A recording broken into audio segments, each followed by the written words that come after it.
शृंगो देवमाली, तो शेषमेश हमने कर दिखाया।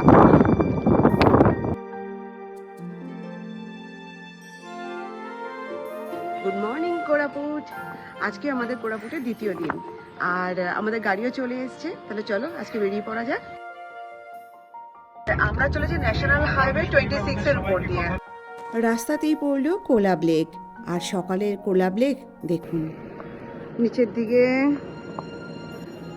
এই কাজটা করতে না আমার বরাবর ভয় লাগে। নিচের দিকে যখনই ক্যামেরা ধরতে যাই বা হাত বাড়াই, গাড়ি চলেছে, এখানটায় গাড়ি দাঁড়াবে না, আমাদের গাড়ি দূরে দাঁড়িয়েছে। ব্রিজের উপরে গাড়ি দাঁড়ানো নিষেধ। আর এই লেকের পাশ বরাবর এই ফুলের গন্ধ পুরো মম করতে থাকে। ব্রেকফাস্টটা সেরে নিলাম সিমিলিগুড়ার সিএনসি হোটেল অ্যান্ড রেস্টুরেন্টে। এখানকার যে স্পেশাল এই যে ছানা পোড়া, এটা আমার অনেকদিন ধরে খাবার ভীষণই ইচ্ছা ছিল। আজ আমাদের দ্বিতীয় দিনে সকাল 10:30টার মধ্যে পৌঁছে গেলাম জৈন মন্দির। মন্দিরটি খুব একটা বিখ্যাত না হলেও পথে পড়বে, ফলে টুক করে দেখে নেওয়াই যায়। এই জৈন মন্দিরটি কিন্তু এটাও প্রমাণ করে যে প্রাচীনকালে কোরাপুট অঞ্চলে জৈন ধর্মের উল্লেখযোগ্য প্রভাব ছিল।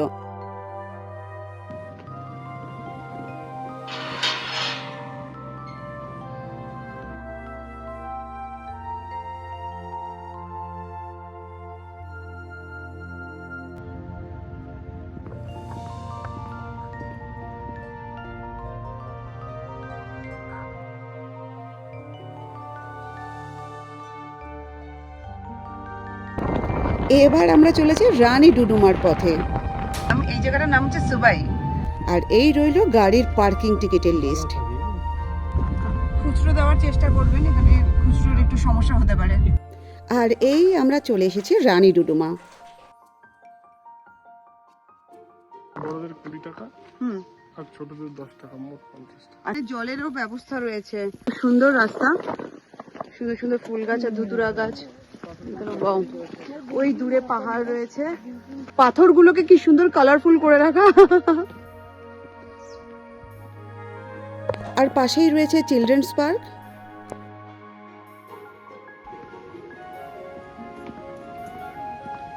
इस पत्ते का नाम क्या है?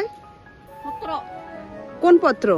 शियाड़ी पत्रो। शियाड़ी। हाँ, अच्छा देख से शियाड़ी पत्रो की टक्कर दी है। আচ্ছা আচ্ছা আচ্ছা, এই যে এখানে। Thank you. বাস আমরা চলে এসেছি। ওই যে দূরে শব্দ শোনা যাচ্ছে, শুনুন। আর কোনো কথা না, সবাই হাঁপিয়ে গেছি।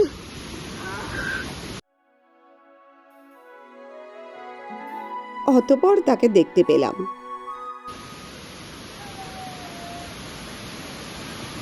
এই জলপ্রপাতটির নাম রানী ডুডুমা বা রানী জলপ্রপাত।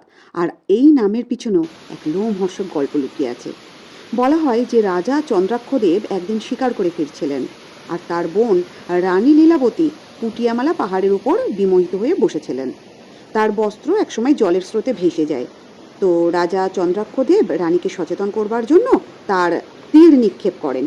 তাতে রানী ভীষণই লজ্জিত এবং শঙ্কিত হয়ে পাহাড় থেকে ঝাঁপ দেন। পরে তার মৃতদেহ জলে ভাসমান অবস্থায় পাওয়া যায়, আর সেই থেকে এই জলপ্রপাতের নাম হলো রানী জলপ্রপাত বা রানী ডুডুমা। এই যে মায়াবী আবহ, এই মায়াবী আবহে রানী ডুডুমার এই যে নৃত্য ভঙ্গিমা না, সেটা সত্যি আমাদেরকে বিমোহিত করে দিচ্ছে।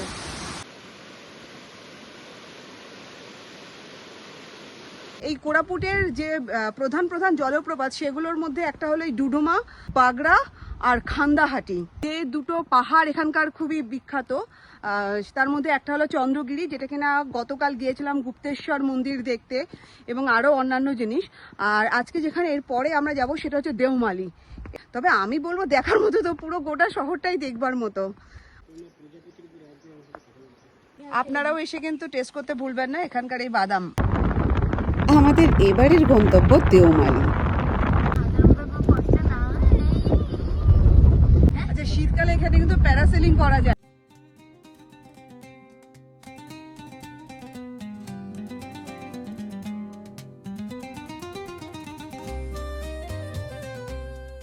এই পাশে আমরা বেশ কিছু রিসোর্ট দেখলাম।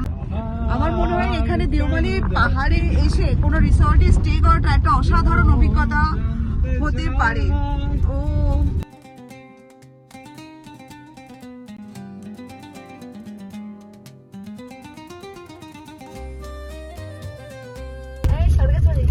কেন মনে হচ্ছে?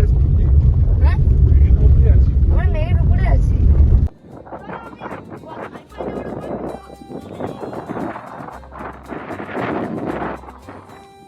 এখানে সত্যি ভীষণ সুন্দর হাওয়া, চারপাশে ওইদিকে ট্রেকিং এ যাওয়ার রাস্তা আছে।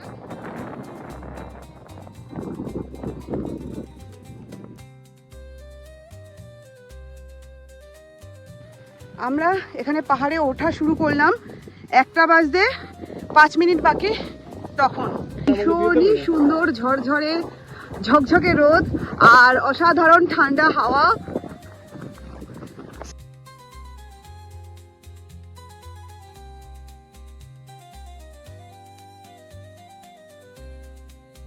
এই যেন ঠিক জুলে ভার্নের জার্নি টু দ্য মিস্টেরিয়াস আইল্যান্ডের কপি।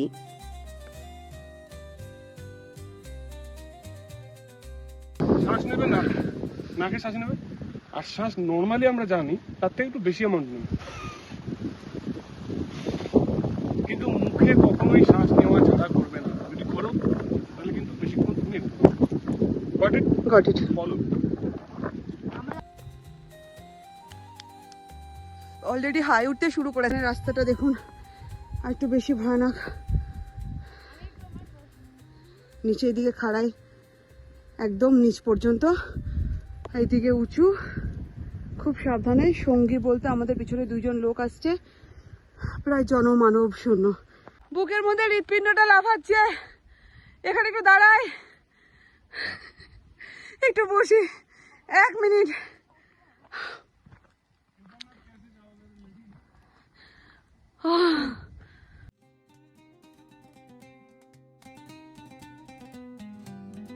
এখানে এত মানুষ আসে ট্রেক করতে, ট্রেক রুট কিছু নির্দেশ অন্তত দিয়ে দেওয়া উচিত যে এই রাস্তায় যাওয়া যেতে পারে বা এই রাস্তাতে গেলে খাড়াই হবে। কেমন গর্জন করে হাওয়া হচ্ছে দেখো, যেন তুফান আসছে।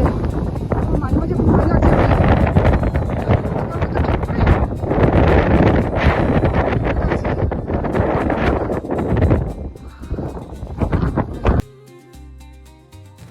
এটাকে ঠিক পথ বলা চলে না, এবড়ো খেবড়ো পাথর বেয়ে জাস্ট পথ তৈরি করার একটা চেষ্টা চলেছে। কিছুদিন আগে কৌশিকদার ভিডিও দেখছিলাম, ওই তুমুল বর্ষার মধ্যে, দুর্যোগের মধ্যে কি করে যে উনি এই খাড়াই পাহাড় ট্রেক করেছিলেন, আমার সত্যি ওনাকে স্যালুট দিতে ইচ্ছা করে।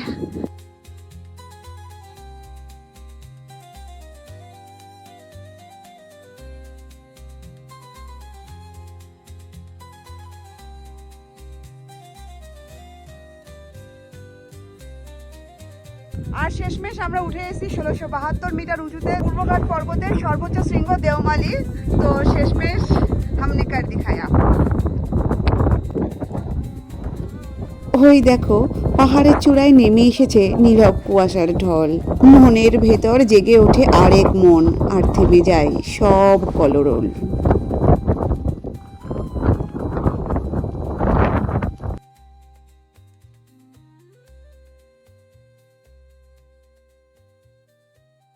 আর এখন ঘড়িতে বাজে 2টো। অনেকটা মুক্ত বাতাস ফুসফুসে ভরে নিয়ে এবার আমাদের যে নিচে নামতেই হবে। যদি আমার ভিডিওটা ভালো লাগে তাহলে প্লিজ লাইক, শেয়ার এবং সাবস্ক্রাইব করবেন। আমরা এখন নিচে গাড়ি পর্যন্ত চলে এসেছি, এখন সময় হচ্ছে 2:40। এমনিতেই বেলা গড়িয়ে গেছে, তার উপর আবার পাহাড় চড়েছি, ফলে খিদেটা বেশ জাঁকিয়ে বসেছিল। তাই আর সময় বিলম্ব না করেই বসে গেলাম টেবিলে। এখন বাজে 4:05। আমরা এখন সবাই লাঞ্চ সেরে উঠলাম। এটা ইঁদুর দৌড়াচ্ছিল। একটা কথা, এখানে কিন্তু নেটের খুব অসুবিধা, ফলে ফোনপে করার আশায় না থাকাই ভালো। রেস্টুরেন্ট থেকে বেরিয়েই দেখলাম কুন্দলির হাট বসেছে, আর লোকাল বাজার না ঘুরলে ঘোরা কি সম্পূর্ণ হয়?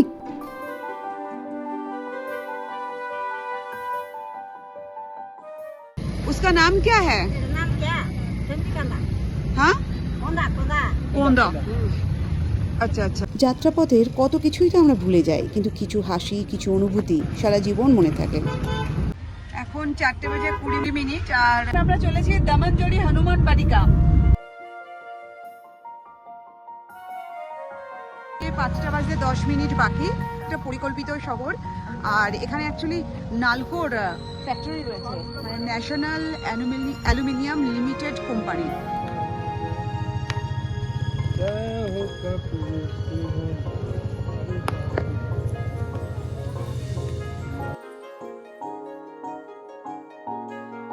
কোরাপুটের অন্যতম উচ্চতম হনুমান মূর্তি এটি, এবং শহরের বিভিন্ন এলাকা থেকে এটিকে সুন্দরভাবে দেখতে পাওয়া যায়।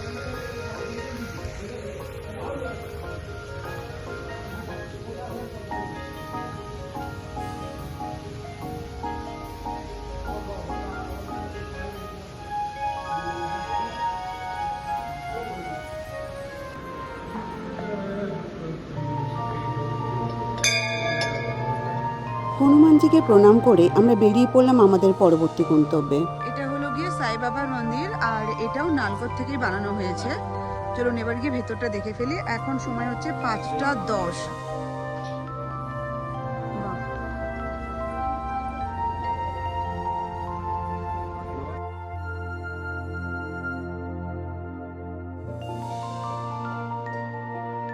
মন্দিরের ঠিক উল্টো দিকে অবস্থিত রোজ পার্ক, সেখানে আজ আর গেলাম না।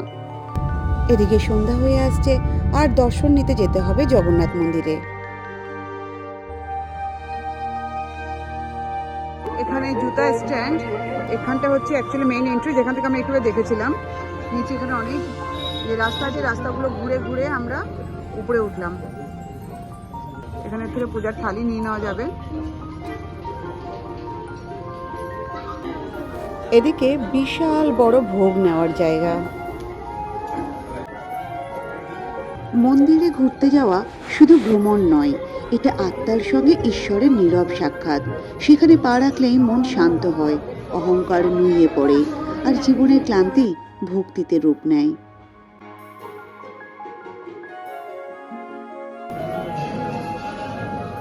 মন্দিরটা যেহেতু কোরাপুটে অবস্থিত, তার জন্য আমিও প্রেফার করব যে সমস্ত দূরের জায়গাগুলো ঘুরে এসে সন্ধ্যাবেলায় মন্দিরটাকে দর্শন করবার জন্য।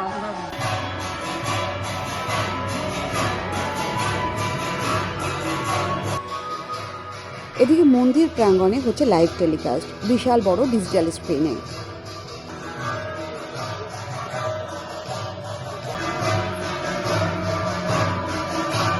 আমার এই ভিডিওটা পছন্দ হলে প্লিজ লাইক এবং সাবস্ক্রাইব করবেন। সকলে সুস্থ থাকবেন, ভালো থাকবেন। দেখা হচ্ছে পরের ভিডিওয়।